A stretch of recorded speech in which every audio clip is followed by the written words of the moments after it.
The forgotten signal, the silence of deep space, was broken by a single desperate transmission. In the cold darkness beyond Pluto's orbit, the monitoring station Cerberus 7 drifted like a metal island in an ocean of stars. Its massive dish antenna slowly rotated, scanning the cosmic void for any sign of intelligent life. Communications Officer Sarah Martinez rubbed her tired eyes as she stared at the endless stream of data. 3 years stationed at humanity's most remote outpost had taught her that space was mostly empty, mostly quiet. The occasional pulsar signal or cosmic radiation burst provided the only excitement in her routine. Then the impossible happened. Her console erupted with alerts as a weak but unmistakably artificial signal pierced through the background noise of the universe. Sarah's hands flew over her controls, her heart racing as she isolated the transmission. The signal was old, distorted by countless light years of travel, but underneath the static was something that made her blood run cold. It was human. "Commander." "Wells," Sarah's voice cracked as she called across the cramped control room. "You need to see this immediately." Commander James Wells, a veteran of Earth's deep space program, hurried over with quick, measured steps. His weathered face showed the strain of decades spent watching the void, but his eyes sharpened as he saw the readings on Sarah's screen. "Run it through the filters," he ordered, his voice steady despite the magnitude of what they were seeing. "Clean it up as much as you can." The next few minutes felt like hours as the station's computers worked to decode the ancient transmission. Slowly, through layers of interference and cosmic dust, a voice emerged from the darkness. It was weak, desperate, but unmistakably speaking English. "This is Colony Ship New Horizon. Day 7430-2... We are still alive. The Zephyrians have found us again. Our shields are failing. If anyone receives this message, please, Earth, if you can hear us, we need help." The transmission dissolved into static, leaving the control room in stunned silence. Sarah stared at her screen in disbelief, while Commander Wells processed what they had just heard. The New Horizon had been lost 2 centuries ago, vanished without a trace during humanity's first attempts at interstellar colonization.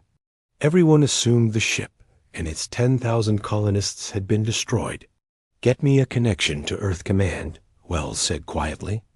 "Priority 1, and Sarah, run a trace on that signal. I want to know exactly where it came from." As Sarah worked frantically at her station, the truth began to emerge. The signal originated from Kepler 442b, a distant world in the constellation Lyra. According to their records, it was the New Horizon's intended destination, but the ship had gone silent long before reaching the system. For 200 years, it had been listed as lost with all hands. On Earth, the revelation sent shockwaves through the halls of power. In the gleaming towers of Geneva, where the United Earth government made its decisions, emergency sessions were called. Admiral Rebecca Foster, head of Earth's Space Defense Force, stood before a room full of politicians and military officers, her expression grim. "Ladies and gentlemen," she began, "we are facing a situation that changes everything we thought. We knew about our place in the galaxy. Our people, our own flesh and blood, have been fighting for survival for 2 centuries, while we believed them dead." The room erupted in voices as representatives demanded answers. How had 10,000 humans survived on an alien world? Who were the Zephyrians?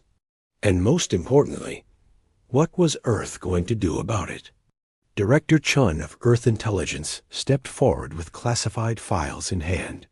"The Zephyrian Empire has been known to us for 50 years, he explained. "They control a sector of space near the galactic rim. We've avoided contact because they're notoriously aggressive toward other species. If they've been hunting our colonists..." Admiral Foster raised her hand for silence. "The how and why can be discussed later. Right now, we have a decision to make." Do we abandon our people, or do we bring them home? The debate that followed was fierce but brief. Earth had changed much in 2 centuries. The scattered nations that had once struggled to work together had become something more unified, more determined. The species that had nearly destroyed itself, with wars, had learned to channel its fighting spirit outward, toward the stars. President Elena Rodriguez made the final decision. "We don't leave our people behind," she declared. "We will mount a rescue operation, regardless of the cost or the consequences." What happened next surprised everyone, including Earth's own leaders. Deep within military databases that few people knew existed, ancient protocols began to activate. Coded signals went out to installations hidden throughout the solar system and beyond. Shipyards that appeared abandoned suddenly blazed with activity. Fleets that existed only in classified documents began to emerge from concealment. The galaxy's other powers had always seen humanity as a young, relatively weak species. Earth controlled only a handful of star systems and seemed more interested in exploration than expansion. The major civilizations, the Altarian Federation and the Centauri Alliance, had largely ignored the humans, considering them a minor species. Barely worth notice. They were about to learn how wrong they had been. On Jupiter's moon Europa, massive hangars that had been sealed for decades cracked open like metal flowers. The dreadnought Titan's Wrath emerged from its hiding place, its hull bristling with weapons that had never been tested in actual combat. On Mars, the orbital defense platforms that everyone assumed were for asteroid protection revealed their true purpose as they armed weapons, capable of sterilizing entire worlds. Admiral Foster watched from Earth's command center as reports flooded in from across human space. Hidden bases, secret fleets, weapon systems that officially didn't exist, all coming online in response to protocols established generations ago. Earth's leaders had learned from history. They remembered how close humanity had come to extinction, how weakness invited attack. Never again would humans be caught defenseless. The rescue fleet that assembled was larger and more powerful than anything humanity had ever deployed. The flagship, a massive carrier called the Terra's Vengeance, bristled with fighter bays and missile tubes. Around it gathered cruisers, destroyers, and support ships, all painted in the deep blue of Earth's navy. But it wasn't just the size of the fleet that shocked observers throughout the galaxy. It was the technology. Weapon systems that shouldn't have existed, shields that used principles other species were still trying to understand, engines that bent space in ways that made faster-than-light travel look like child's play. Ambassador Kethter of the Altarian Federation watched the human fleet's departure from his embassy on Luna. His 4 eyes tracked the massive ships as they formed up in Earth's outer system, and his scaled hands trembled slightly as he composed an urgent message to his homeworld. "The humans have been hiding their true capabilities," he transmitted. "This is not the weak species we believe them to be. Recommend immediate diplomatic contact and possible alliance negotiations." Similar messages were being sent by observers from dozens of other civilizations. The galaxy's balance of power had just shifted, and nobody quite understood how or why. As the Terra's Vengeance and her escort fleet vanished into hyperspace, heading toward Kepler 442b, and a confrontation 2 centuries in the making, one thing became clear to every species watching. Humanity was no longer the galaxy's newcomer. They were a sleeping giant that had finally awakened, and their first steps were shaking the foundations of known space. The rescue of the new Horizon colonists was about to become something much larger, a declaration that Earth and her children would never again be ignored, threatened, or forgotten. The galaxy was about to learn what humans were truly capable when their family was in danger. Asterisk. The sleeping giant awakens. The hyperspace journey to Kepler 442b took 6 days, but for Admiral Rebecca Foster, it felt like an eternity. Standing on the bridge of the Terra's vengeance, she watched the swirling colors of hyperspace through the main viewport while her mind raced through tactical scenarios. Beside her, the ship's AI, designation Atlas, processed intelligence reports from advanced scout ships. Admiral, Atlas announced in its calm, synthetic voice, "We are receiving additional transmissions from the Kepler system. It appears the New Horizon colonists have established multiple settlements across 3 worlds and 17 moons. Current population estimate, 47,000 humans." Foster's eyebrows rose. 10,000 colonists had become nearly 50,000 in 2 centuries. Despite facing an aggressive alien empire, humanity had not just survived, it had thrived. And the Zephyrian presence? She asked. Significant. Long-range sensors detect approximately 200 Zephyrian vessels in system, including several Dreadnought-class ships. They appear to be conducting systematic bombardment of colonial settlements. The Admiral's jaw tightened. The Zephyrians weren't just fighting the colonists, they were trying to exterminate them. What had started as a rescue mission was rapidly becoming something else entirely. Asterisk. Throughout the fleet, similar preparations were taking place. Captain Michael Torres of the heavy cruiser New York ran final combat drills with his crew. In the fighter bays of the carrier Normandy, pilots checked their weapon systems one last time. The human fleet was outnumbered, but they carried something the Zephyrians didn't expect. 2 centuries of suppressed rage and the determination of a species that had learned never to abandon its own. The exit from hyperspace came without warning, as it always did. One moment the fleet was surrounded by the abstract beauty of folded spacetime, and the next they emerged into normal space at the edge of the Kepler 442 system. What they found there defied their worst expectations. The system was a war zone. 3 planets showed signs of massive orbital bombardment, their surfaces scarred by weapons fire. Space debris drifted in slowly expanding clouds, the remains of both human and Zephyrian ships destroyed in countless battles. But among the destruction, signs of human ingenuity were everywhere. Asteroid bases bristling with weapons, mobile. Space habitats hidden in the shadows of moons, and most impressively, a network of ancient human ships that had been converted into orbital fortresses. "My God," whispered Commander Sarah Kim, the fleet's intelligence officer. "They've been fighting a guerrilla war for 200 years. Admiral Foster studied the tactical display with growing respect for the colonists. They had turned the entire system into a fortress, using every piece of debris, every asteroid, every natural feature as part of their defense. The Zephyrians had superior numbers and technology, but the humans had something more valuable: time to prepare and the desperate creativity of a species fighting for survival. "Communications. Open a channel to the colonial forces," Foster ordered. "Let them know the cavalry has arrived." The response came immediately, a voice crackling with emotion and disbelief. "This is General Patricia Voss, Commander of the New Horizon Defense Force. Please identify yourselves." "Are you really from Earth?" "General Voss, this is Admiral Rebecca Foster of the Earth Space Defense Force. We received your distress signal. We're here to bring you home." There was a long pause, and when Voss spoke again, her voice broke with barely contained tears. "Admiral, we've been waiting for this moment for 200 years.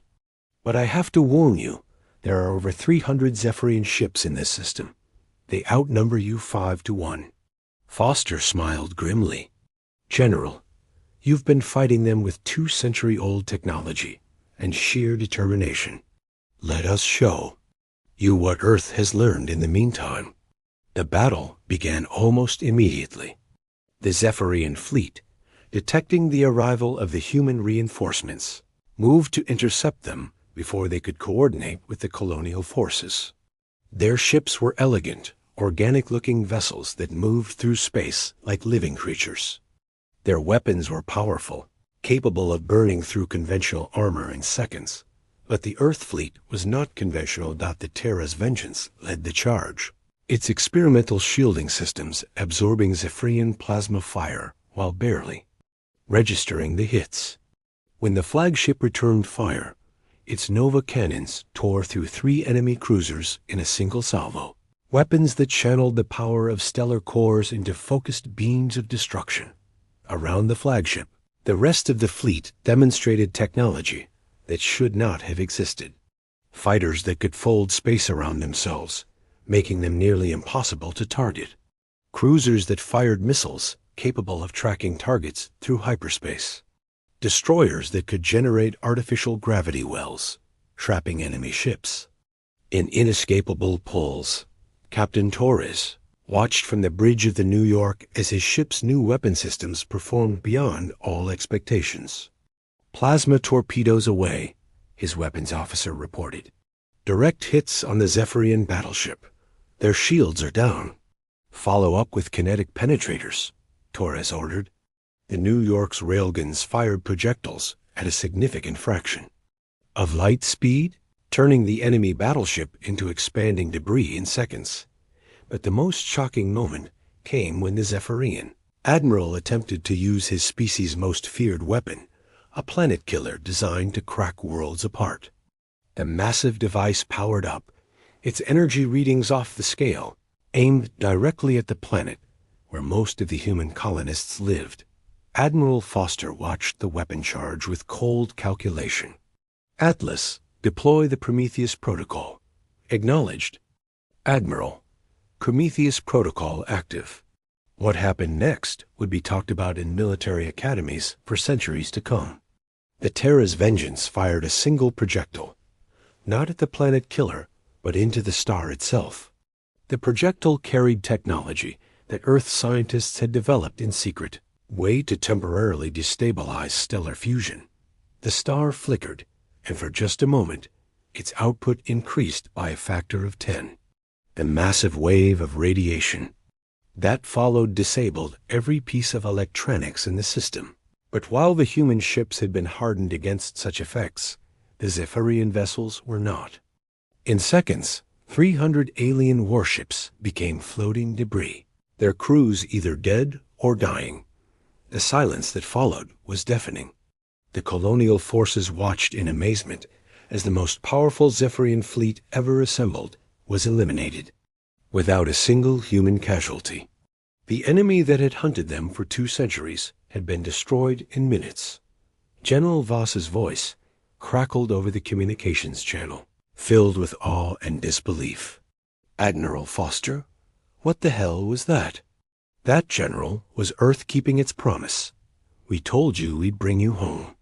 The rescue operation that followed was a masterpiece of organization. Transport ships moved through the system, evacuating colonists from their hidden settlements. Medical ships treated injuries from 2 centuries of warfare. Engineering vessels began dismantling the colonial infrastructure, preserving everything that could be saved. But the most important moment came when Admiral Foster met General Voss, face to face on the bridge of the Terra's vengeance. The colonial commander was old, scarred by decades of warfare, but her eyes burned with the same determination that had kept her people alive. How many? Foster asked quietly. How many did we lose? 63,000, Voss replied. We started with 10,000 and grew to over 100,000 at our peak. The Zephyrians killed more than half of us over the years. But Admiral, those who survived, they're not the same humans who left Earth 2 centuries ago. This war has changed us. Foster nodded, understanding what the general meant. These colonists had been forged in the fire of constant warfare. They had developed technologies, tactics, and a level of determination that might prove invaluable to Earth's future. As the last transport ships loaded the final evacuees, sensor operators throughout the galaxy detected something unprecedented. Human ships were emerging from hyperspace in systems that had never seen them before. Ancient colony ships, thought lost for generations, were revealing themselves.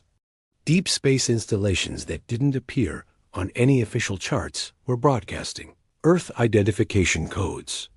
The galaxy's major powers realized, with growing alarm, that humanity had been far more active in interstellar space than anyone had suspected. While other species had focused on their established territories, humans had been quietly seeding the galaxy with hidden outposts, forgotten colonies, and secret installations. Ambassador Kethter of the Altarian Federation found himself summoned to an emergency session of the Galactic Council. As he entered the great chamber where representatives from dozens of species gathered, he could see fear in every alien face. "The humans have been deceiving us," declared Senator Vortek of the Centauri Alliance. "They are not the peaceful explorers they pretended to be. They are a species preparing for war." "No," Kethter replied, his four eyes reflecting the chamber's lights. "I think we misunderstood them entirely. They are not preparing for war. They have been preparing for survival. And now that they know their people are safe, they are prepared to ensure it never happens again." The final image that burned itself into galactic consciousness was the sight of the human fleet departing Kepler 442b. Hundreds of ships, carrying nearly 50,000 colonists, escorted by the most powerful military force the galaxy had ever seen. As they vanished into hyperspace, heading back toward Earth, every species watching knew that the balance of power had permanently shifted. Humanity was no longer the galaxy's youngest child. They had become its most dangerous predator, and they had just announced to the universe that they would protect their own with a ferocity that made even ancient powers tremble. The sleeping giant had awakened, and the galaxy would never be the same again. Asterisk.